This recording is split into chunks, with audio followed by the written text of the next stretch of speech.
Have you ever wondered why there's so much debt? Or why the experts and authorities seem completely unable to solve the current debt crisis?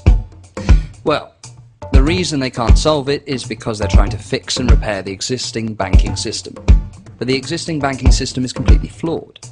It's the existing system that has buried all of us under a massive mountain of debt.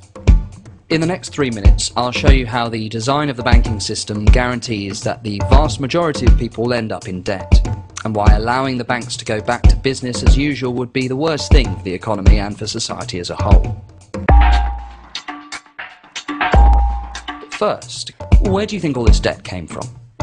Many people would assume that a bank needs to get money from a saver before it can make a loan to a borrower. After all, isn't that what banks do? Taking money from people who want to save it and lending it to businesses and people who need to borrow. Well, not exactly. Here's a fact that not many people know. A bank doesn't actually need to have any real money before it can make a loan to someone. When you take out a mortgage from the bank doesn't take that money from somebody's grandma's life savings. No, instead, they simply open up a computer and type some numbers into your account.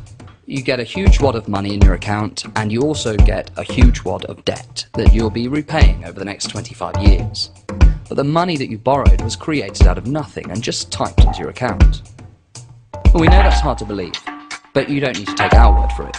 The Bank of England themselves say that when banks make loans, they create additional bank deposits for those that have borrowed the money. These bank deposits are just the numbers in your account. And Martin Wolf, the chief economics editor at the Financial Times, says that the essence of the contemporary monetary system is the creation of money out of nothing by private banks, often foolish lending. So almost all the money we use today is made in this way, out of nothing, by banks when they make loans. And the only way that we as the public can get our hands on this money is to go into debt to the banks.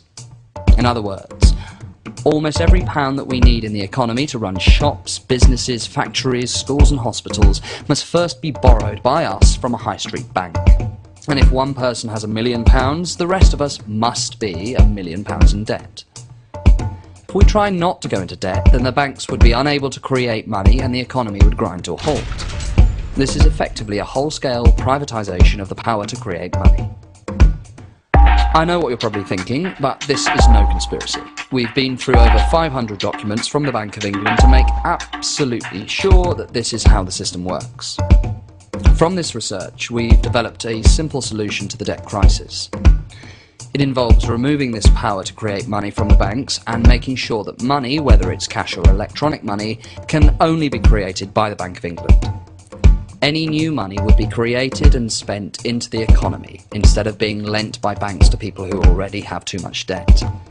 This new money would allow us, collectively, to reduce our total debts to the banks and help us to end the debt crisis.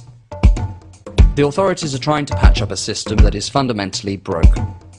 If we let them continue, then we will all end up even deeper in debt. And problems like poverty, extreme inequality and economic chaos will get worse and worse. We need a solution to the crisis that doesn't involve passing the costs back on to ordinary people. And we need you to get involved.